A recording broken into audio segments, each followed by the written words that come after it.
कुछ बोल रहे हैं और ये भावी मुख्यमंत्री भी हो सकते हैं। समर्थन दिया है, बहुत हम लोग खुश हैं।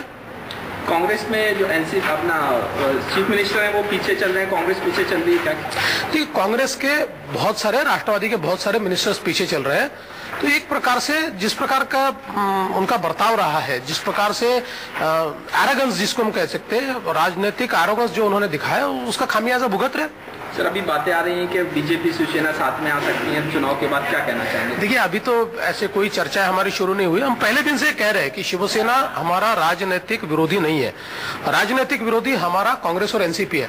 शिवसेना से हम केवल इसलिए खफा है कि जिस प्रकार की भाषा का उन्होंने उपयोग हमारे खिलाफ किया, हमने तो उनके ऊपर कभी टीका टिप्पणी नहीं की, लेकिन हमारे प्रधानमंत्री जी के बारे में जिस प्रकार से टिप्पणियां की गई, जिस प्रकार से लिखा गया, उससे हम बहुत आहत है।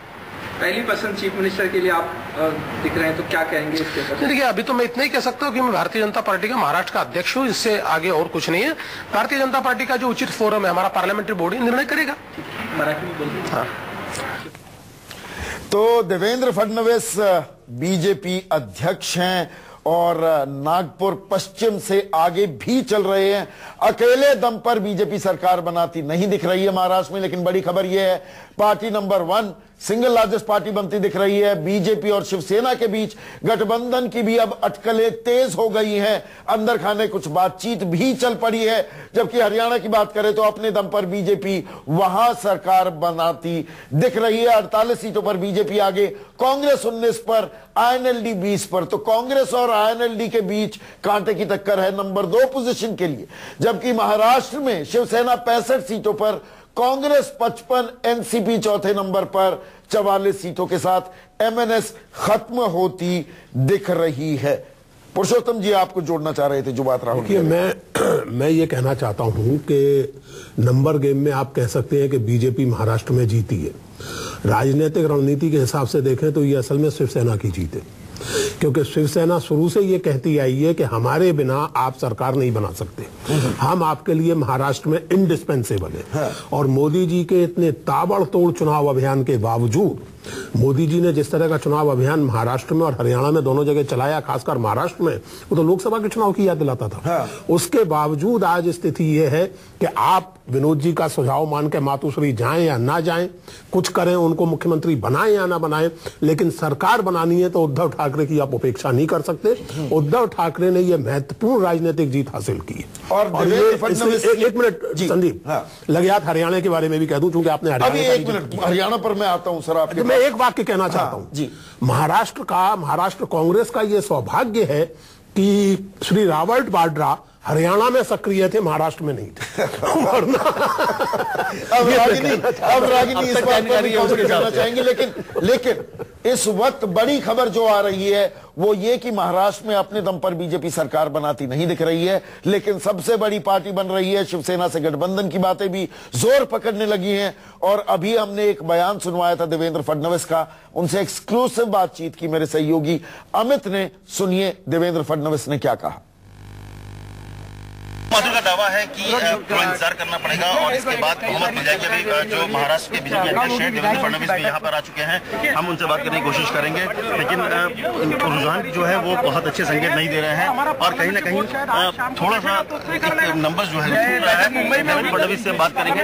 देवेंद्र जी, लेकिन जो विश्वास कर रहे थे आप लोग को नंबर नहीं मिल पा रहे हैं, आप लोग को बहुमत नहीं मिल पा रहा है, आप देखिए। लेकिन जिस तरह से बातें थी कि पूरे पूर्ण बहुमत आएगा, जो पूरे रुझान आ गए 288 सीटों के आ गए रुझान खुले हुए नहीं पड़ेगी 15-20 सीटें। अभी तो सारे रिजल्ट सारे बाकी, आप देखिए लगातार ट्रेंड चेंज हो रहे हैं और हम लोग आगे जा रहे हैं। लेकिन ट्रेंड जो आपके पक्ष में अभी तक आ रहे थे वो अब आके रुक गया है। 120 सीट के बाद आगे नहीं बढ़ रहे हैं और इसके बाद 288 सीटों का रुझान आ चुका है। नहीं आया। अभी देखिए, आप कुछ चैनल्स पर 120 दिखा रहे हैं, कुछ चैनल 145 दिखा रहे हैं, तो अभी तो रुझान सही क्या है वो आने दीजिए।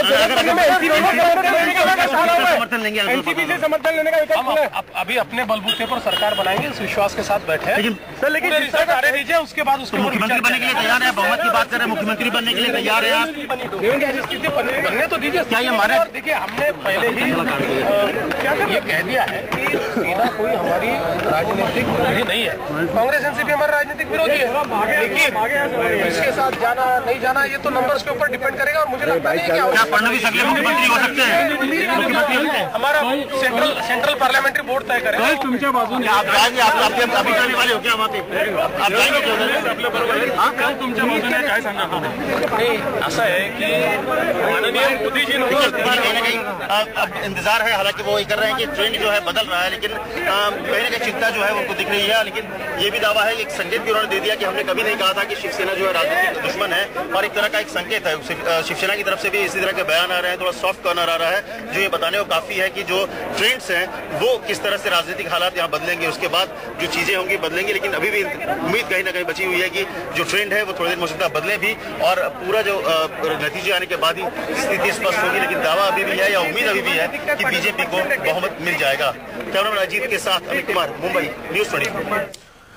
हम क्या महाराष्ट्र के अगले मुख्यमंत्री से बात कर रहे थे, बातचीत दिखा रहे थे? सुकेश, ये सवाल मैं इसलिए पूछ रहा हूं क्योंकि संयुक्त महाराष्ट्र की बात जो संजय राउत थोड़ी देर पहले कह रहे थे कि कुछ मुद्दे नॉन नेगोशिएबल हैं, उन पर कोई समझौता नहीं होगा, उसमें मराठी अस्मिता और संयुक्त महाराष्ट्र की जो बात है।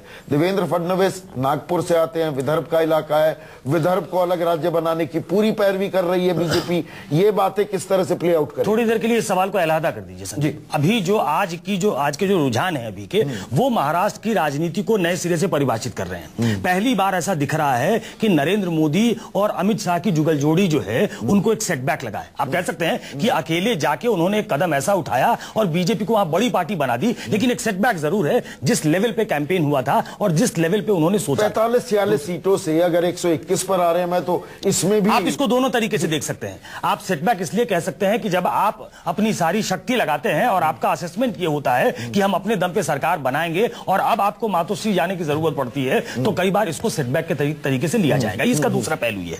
दूसरा, आपने कहा कि क्या हम सीएम से बात कर रहे हैं, होने वाले सीएम से। अब परिस्थितियां बदल रही हैं, अब वहां के इंटरनल डायनेमिक्स जो हैं वो भी बदल रहे हैं, क्योंकि ये जितने ब्राह्मण भी हैं, ये ब्राह्मण का ये भी एक एंगल आएगा। मैं कह रहा हूं उसको भी अलहदा छोड़ दे। चलिए, ऐसे लोगों को पकड़ें जिनकी शिवसेना से मधुर संबंध रहे हैं। अगर शिवसेना से अगर समर्थन लेकर आप मुख्यमंत्री चुनेंगे तो आपको कहीं ना कहीं उनके डिक्टेट को भी मानना पड़ेगा। और ये तमाम लोग जो महाराष्ट्र के थे वो बीजेपी के